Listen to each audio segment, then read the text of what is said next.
संदीप ने अपनी माँ के कहने पर गांव में शादी कर ली थी। लड़की का नाम था सुनीता।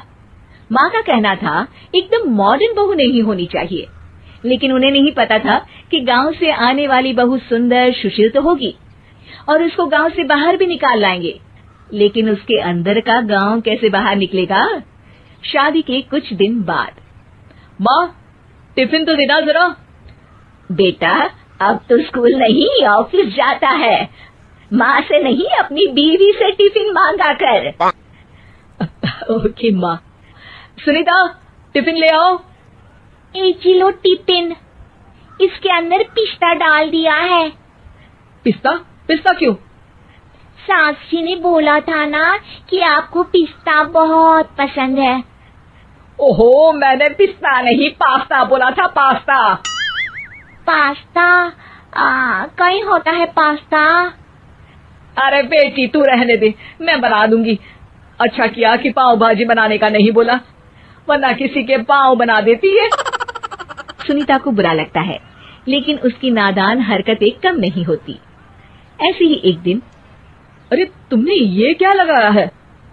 अरे आप वो फूस फूस करके लगाते हैं ना, वही। दियो? का दियो? किसको दियो? अरे वही ना जिससे खुशबू आती है। हाँ हाँ सही पकड़े हैं। अच्छा लेकर तो आना। कौन सा डियो लगाया तुमने? अभी लेकर आते हैं जी। संदीप की बात मानकर सुनीता अंदर से खुशबू वाला फुसफुस लेकर आती है। OMG! OMG मतलब ओ माय गणेश ना। अरे OMG छोड़ो, ये खुशबू वाला फुसफुस की बात कर रही थी तुम? हाँ इसी की, फिर से सही पकड़े हैं। अरे देवी, लेकिन आप सही नहीं पकड़े हैं, ये डियो नहीं है। डियो नहीं है तो क्या लियो है? अरे ये रूम फ्रेशनर है, जिसको कमरे में छिड़कते हैं, खुद पर नहीं। कोई बात नहीं, माँ कहती थी आत्मा किराएदार है, शरीर एक किराए का कर्म। हम शरीर पे ये डाल लिए तो क्या फर्क पड़ जाएगा।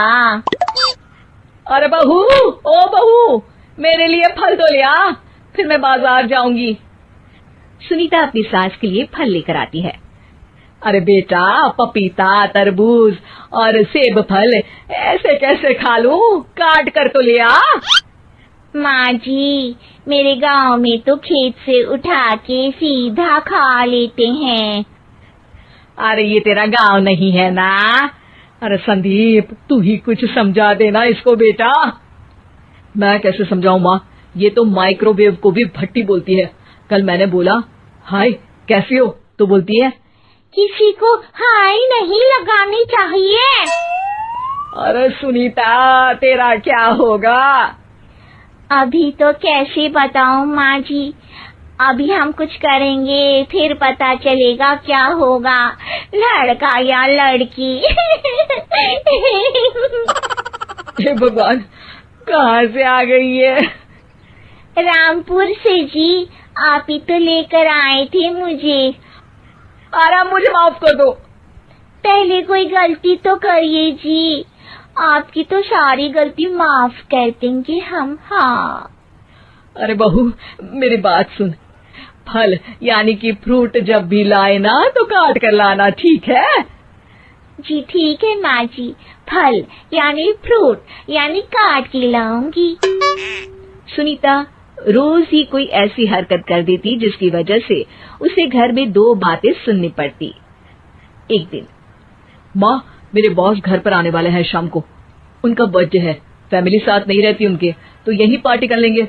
उनको अच्छा लगा तो शायद मेरा प्रमोशन भी हो जाएगा।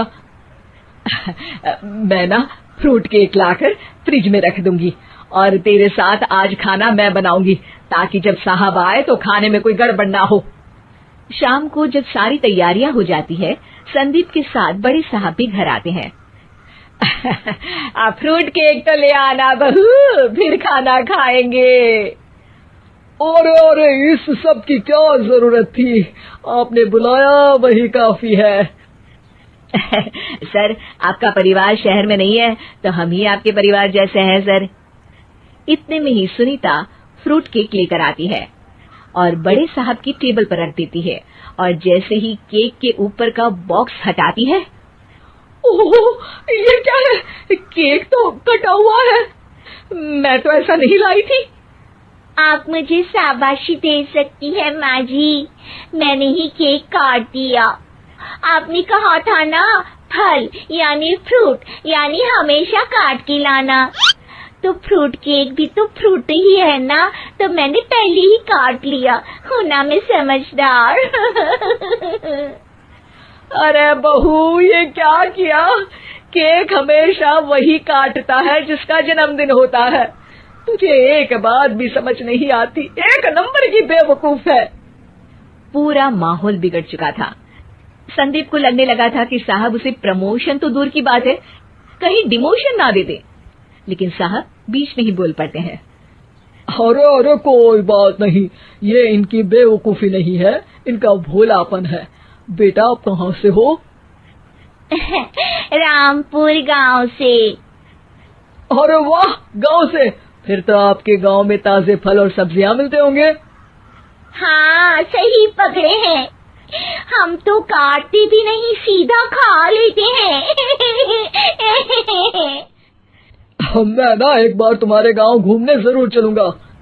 क्यों संदीप, ले चलोगे ना? मुझे गांव घूमना बहुत पसंद है। बस फिर क्या था, संदीप और सास दोनों खुश हो गए, क्योंकि साहब को सुनीता ने गांव की बात करके खुश कर दिया था। अब संदीप का प्रमोशन पक्का था। शिक्षा, कभी भी किसी भी गलती पर घबराना नहीं चाहिए। हो सकता है कि उस गलती की वजह से आगे बड़ा फायदा हो जाए।